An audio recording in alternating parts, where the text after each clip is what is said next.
ድንግል ማርያም አቅፋው ያለው ስዕልና ጌታ ተሰቅሎ ያለው ስዕል በእኛ አይን አንድ ነው። በሁለቱም ላይ የምናየው ንጉሥ ዙፋን ላይ ተቀምጦ ነው የምናየው።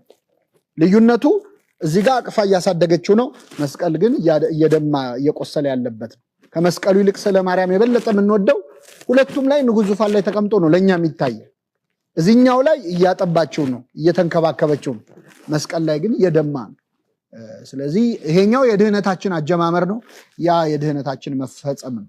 እዚህ ላይ ተጀመረ እዛ ላይ ተፈጸመ ነው የምንለውና ሁለቱንም የምናየው በአንድ አይን ነው። አንዳንድ ሰዎች በቃ ስለ ማርያም ምናምን የማይወዱ መስቀሉ ብቻ መስቀሉ ላይ ነው ድህነቱ ዋናው ያለው ይላሉ። ኦርቶዶክሳውያን እንደዛ አናምንም።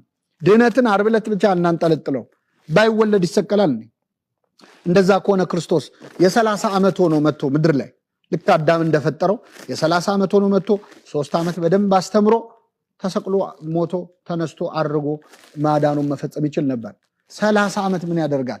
ሕፃን መሆን ምን አስፈለገው? ክርስቶስ እኮ ማስታወስ የማይፈልገው የልጅነት ሕይወት የለውም። የኛ ቤተክርስቲያን ልደቱን አታልፈውም። እፎ ተሴሳየ ሀሊበ ከመ ሕፃናት፣ እንዴት እንደ ሕፃናቱ ተጠጣ፣ እንዴት ተወለደ፣ እንዴት በበረተኛ። ይህን እንዴት እንለፈው? አምላክ ሆኖ ሕፃን መሆኑ ይገርመናል። በዘመን መወሰኑ ይገርመናል። ድንግል ማርያም ትንሽ ሆና ሳለ በሁሉ የሞላውን አምላክ መሸከሟ ይገርመናል። ይህንን ልናልፈው አንችልም።